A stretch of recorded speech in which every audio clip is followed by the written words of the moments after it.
Overload इतना ज़्यादा होता है बसेस, मैंने आपको लिटरली बोला वी स्ट्रगल फॉर ब्रेथ कि आप थोड़ा स्पेस मेंटेन करें, तो उनको ये कहा जाता है कि भाई आप प्राइवेट ऑटो लिए। अनवांटेड स्टेयर्स हो रहे हैं, अनवांटेड टच हो रहा है। अस्सलाम वालेकुम दोस्तों, मैं हूं खुर्रम मीर और आज का वीडियो ज़रा थोड़ा सा हटके है। जब एक कश्मीरी लड़की अपने घर से सुबह ऑफिस या काम के लिए निकलती है या कोचिंग के लिए निकलती है तो उसके दिमाग में, उसके दिल में बहुत ज़्यादा खौफ होता है। बहुत ज़्यादा सवाल होते हैं कि जब मैं बस में चढ़ूंगी, जब मैं मेटाडोर में चढ़ूंगी तो पीछे खड़े हुए आदमियों से कैसा बचा जाए। क्या कोई पीछे मुझे हाथ तो नहीं गलत तरीके से फिर से लगा देगा, या आज कोई फिर से तो नहीं मुझे घूरेगा। अगर बस में भीड़ होगी तो आदमियों से कैसे बचा जाए, और अगर मैं चिल्लाई या कुछ बोली तो लोग बस देखते रहेंगे या कोई मेरा सपोर्ट भी करेगा। कश्मीर के बसेस, मेटाडोर्स और सूमोस में एक लड़की का सफर महज एक सफर नहीं होता, एक सर्वाइवल गेम होता है, एक साइकोलॉजिकल वॉर होता है। उसको हर सीट पे खौफ दिखाई देता है। लेकिन आखिर होता क्या है, जरा हम भी तो समझे। आखिर हमारी माँ बहनों को गाड़ियों में क्या कुछ फेस करना पड़ता है, पब्लिक ट्रांसपोर्ट में क्या कुछ झेलना पड़ता है। According to the Kashmir University Gender Study 2021, 68% of the female students said they were physically harassed in one way or another in public transport. 80% has said they never reported it because क्या फायदा, कोई सुनता ही नहीं है। लेकिन हमको पता होना चाहिए आखिर ये कॉमन हैरेसमेंट टाइप्स कैसे होते हैं। Number 1 is simple, body brushing in the crowded matadors. Number 2 बहुत कॉमन है, conductors always pass the lewd comments. And conductors भी एक हिसाब से हैरेसमेंट ही करता है। मैडम खासस पाथमान सीटें या गाड़ी खाली, ऐसा कुछ नहीं होता, गाड़ी भर के होती है। ओवर क्राउडेड इतनी बस होती है कि मतलब अगर आप मानोगे कि हमें सांस लेने के लिए भी मतलब इतना हम ब्रेथ स्ट्रगल करते हैं। Number 3 is the repeated steering, बहुत अनकंफर्टेबल कराता होगा ये। Number 4 is unwanted touching, pretending कि बहुत भीड़ है। One girl from the Baramulla shared that Matador में हर रोज कोई ना कोई मुझे एक्सीडेंटली टच करता है। अब मुझे मेटाडोर देख के घिन आती है। जब मैं इस वीडियो पे रिसर्च कर रहा था तो मुझे लगा था कि महज एक सोशल इशू है, लेकिन बाद में पता चला ये लड़कियों का रोज का दर्द है। काफी दिल दहलाने वाली मैसेजेस मेरे सामने आई, तो जरा आप उनको पढ़िए पहले।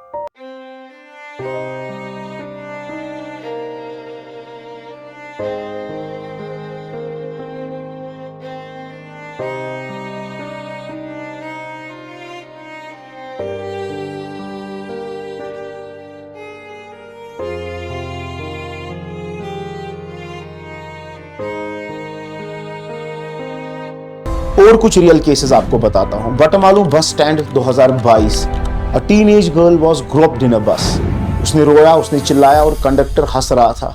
इतनी भी क्या बड़ी बात हो गई, लोगों ने भी देखा और किसी ने हेल्प नहीं किया। Soura route 2023, a college student recorded a man doing inappropriate actions under his pheran in a बस। She wanted to file a complaint. She wanted to put it on a social media. लोगों ने कहा ऐसी चीजें सोशल मीडिया पे मत डालो करो, इज्जत पे फर्क पड़ेगा। उसके बाद वो क्या करती, साइकोलॉजिकली उसको मैनिपुलेट किया गया, एफआईआर तक नहीं उसने फिर बाद में दर्ज किया। लेकिन अब सवाल ये है कि आखिर हैरेसमेंट इतनी आसानी से क्यों होता है। ऐसी भी क्या जुर्रत और इतनी भी कैसी हिम्मत कि ये लोग खुलेआम ये सब कर देते हैं। क्या कोई डर नहीं, क्या किसी का खौफ नहीं। अगर मैं बात करूं ऐसे कि हर बस, हर ट्रांसपोर्ट एक जंगल बन चुका है, जहां न कोई रूल है, न कोई गार्ड है, न कोई कायदा है, बस एक सर्वाइवल जोन है। क्योंकि हर सीट पे कोई ना कोई पैसेंजर तो होता है, लेकिन जिम्मेदारी पे कोई नहीं होता। फीमेल स्टाफ्स की अगर बात करूं तो बहुत कमी है। कंडक्टर की बात करो, ड्राइवर देखो, मार्शल्स देखो, हर जगह मेल डोमिनेट जोन दिखाई देता है। यानी कि यूं कहो कि फीमेल खुद को एलिनेट और इनसिक्योर फील करती है। सीसीटीवी की अगर बात करो, ऑब्वियसली नहीं होते। मतलब हर छोटी सी जगह में कैमरा लगाने की मुहिम तो चालू है अथॉरिटीज की, पर जहां लड़कियां हर दिन छेड़ी जाती है वहां अंधेरा ही अंधेरा रहता है। अगर मैं पुलिस की बात करूं, जो सबसे इंपॉर्टेंट है, वो इसीलिए होती थी ताकि हम सेफ फील कर सके, वो लोग लॉ एंड ऑर्डर मेंटेन कर सके। लेकिन यहाँ तो एफआईआर दर्ज करना एक मौत के बराबर होता है किसी भी लड़की के लिए। पुलिस सबसे पहले लड़की से ही पूछेगी, बताओ तुम उस रूट से क्यों गई थी। यानी कि विक्टिम से सवाल और कल्प्रिट से सलाम। अगर मैं इसके अलावा हेल्पलाइन पोस्टर्स की बात करूं, बसेस में तो टॉफी ब्रांड्स तक के स्टिकर्स मिल जाएंगे, पर यूजुअली वुमेन हेल्पलाइन का एक भी नंबर नहीं मिलेगा। और इसके बाद सबसे बड़ा फेलियर, वी द पीपल, जो मेटाडोर में बैठे रहते हैं, बसेस में बैठे रहते हैं, ट्रांसपोर्ट्स में खड़े रहते हैं, बस देखते रहते हैं, सुनते रहते हैं और खिड़की से झांकते रहते हैं। अगर लड़की चिल्लाई, अगर लड़की रोए तो सब बस देखेंगे पर बोलेगा कोई नहीं। हर बस में सिर्फ एक डर नहीं होता, हर सीट पे एक साजिश होती है खामोश बैठने की, चुप रहने की। लेकिन आखिर दोस्तों इस खामोशी बरतने का नतीजा क्या निकलता है? What is the cost of this silence? याद रखिएगा, जब हम आवाज नहीं उठाते तो बहुत सारी जिंदगियां छुप जाती है, दब जाती है। हर बार जब हम चुप रहते हैं तो बस ऐसा नहीं होता कि चलो एक लड़की छेड़ी गई। आप यूं समझो कि एक लड़की अपने सपनों से, अपनी आजादी से और अपने कॉन्फिडेंस से हाथ धो बैठती है। लड़कियां कॉलेजेस छोड़ रही है। क्यों छोड़ रही है? ऐसा नहीं है कि उन्हें पढ़ाया नहीं जाता, बल्कि ऐसा है क्योंकि उन्हें हर रोज पब्लिक ट्रांसपोर्ट में अपनी इज्जत बचानी पड़ती है, हर रोज बुरी नजरों से बचना पड़ता है, हर रोज बॉडी ब्रश का सामना करना पड़ता था। एक लड़की एक दिन चिल्लाई, दूसरे दिन उसने रूट चेंज कर लिया, तीसरे दिन घर बैठना प्रेफर कर लिया।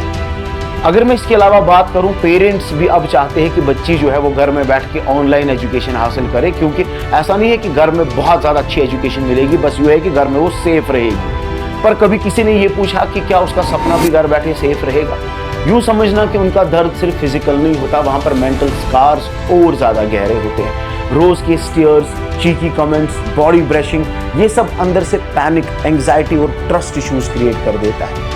एक लड़की अनंतनाग से कहती है कि मैं रोज बस में छुप जाती हूँ, हुडी लगाती हूँ, दुपट्टा पहनती हूँ, मास्क लगाती हूँ, सब कुछ करती हूँ, लेकिन फिर भी डर लगता है कि कोई मुझे देख रहा हो, अंदर से मेरे स्किन तक झांक रहा हो।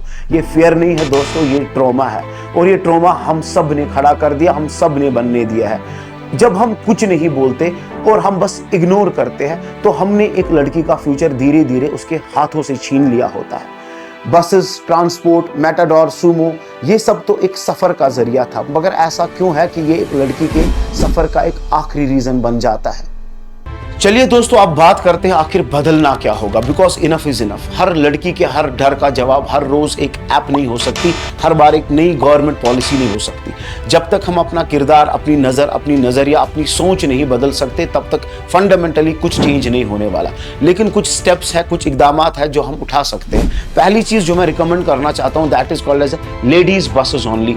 बहुत सिंपल है। पब्लिक ट्रांसपोर्ट बेशक हर किसी का राइट तो है, पर जब हर दिन एक लड़की हैरेसमेंट फेस करती है तो कुछ बसेस उनके लिए बेसिक रिस्पेक्ट है, स्पेशल प्रिविलेज नहीं है।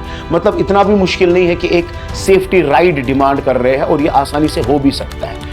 हर बस में सीसीटीवी कैमरा होना चाहिए। जहां कैमरा होता है वहां डर होता है, और जहां डर होता है वहां ऐसी गंदी हरकतें नहीं होती है। If women are being watched for the wrong reasons, it's time we watch the man for the right ones. तीसरी चीज, हर बस में एक फीमेल कंडक्टर या ट्रैवल मार्शल तो होना ही चाहिए। जब एक लड़की किसी लड़की की आंखों में देखती है, उसे साथ पाती है, तो उसे सेफ्टी का एक सेंस मिलता है। Every bus should have a women conductor और a marshal, not just for the duty but for the dignity. Visible helpline number होने चाहिए बस में। जब बस के अंदर एक बोल्ड मैसेज हो, you are not alone, harassment is a crime, call now, तब जाके एक लड़की सेफ फील कर सकती है कि चलो कोई तो है जिस पर भरोसा कर सकती हूँ।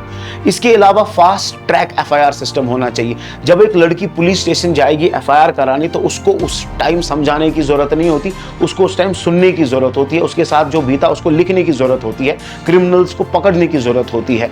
अब ये कितनी चीज आसान है, ये पुलिस को समझना पड़ेगा और इस पर जल्द से जल्द काम करना पड़ेगा। इसके अलावा आप एक चीज समझो कि एक बाईस्टैंडर ट्रेनिंग होती है। हर बस में एक लड़का होता है। जब भी कुछ गलत होता है तो वो मर्द अपनी मर्दानगी छोड़ के बस बाहर देखना पसंद कर देता है। क्या मर्दानगी सिर्फ गाली गलौज में है? क्या मर्दानगी सिर्फ चिल्लाने में है? क्या इस टाइम पे हम आवाज नहीं उठा सकते? हमको प्रॉब्लम तब तक प्रॉब्लम नहीं लगती है जब तक हमारी माँ और बहन पे बात नहीं पहुंचती। बस ये सोच बदलनी पड़ेगी। जहां मर्दानगी दिखानी पड़ेगी वहां एक्चुअल में हमको मर्द बनना पड़ेगा। इसके अलावा मैं यूं कहूं कि कॉलेजेस को आगे आना चाहिए। लड़कियों के लिए ग्रुप वैन्स होनी चाहिए, सिक्योरिटी ऑडिट्स इन रूट्स के होने चाहिए, कंप्लेंट सेल्स होनी चाहिए जो सच में कुछ करे। सेफ्टी सिर्फ पुलिस का काम नहीं होता, सेफ्टी एक शेयर्ड जिम्मेदारी है। और सबसे इंपॉर्टेंट नोट कीजिए, लड़कियों को हर बार एडजस्ट नहीं करना पड़ना चाहिए, सिस्टम को ट्रांसफॉर्म करना पड़ेगा, क्योंकि सफर तभी सेफ रहेगा जब हम हर सीट पे एक इंसान, एक पैसेंजर को देखेंगे, एक प्रेडेटर को नहीं देखेंगे। जाते जाते मैं उन लोगों से मुखातिब होता हूं, उन लोगों से बात करना चाहता हूं जो ऐसी गंदी हरकतों में मुब्तला है।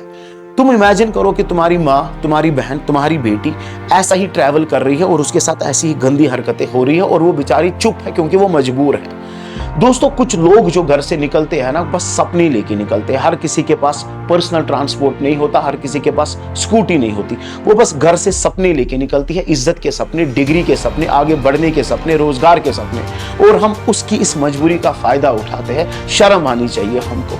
याद रखना दोस्तों, जब सफर करने निकलते हैं और हर जगह डर महसूस होगा तो लोग बच्चे अपनी मंजिलों तक कैसे पहुंचेंगे। प्लीज इस बात को फैलाओ, इस पर आवाज उठाओ। नेक्स्ट टाइम जब भी कभी ऐसा देखो तो खामोश मत बैठो। तुम भी अगर चाहते हो कि सड़कें सिर्फ रास्ते हो, डर का सबब नहीं, तो तुमको आवाज जरूरी उठानी पड़ेगी। और जाते जाते प्लीज सब्सक्राइब करो खुर्रम्स खास को, क्योंकि यहां पर मैं बात उन चीजों पर करता हूं जो अक्सर लोग छुपाते रहते हैं। मिलते हैं किसी नए वीडियो के साथ, कुछ और इंपॉर्टेंट बात के साथ, कुछ और खास बात के साथ। तब तक के लिए अस्सलाम वालेकुम।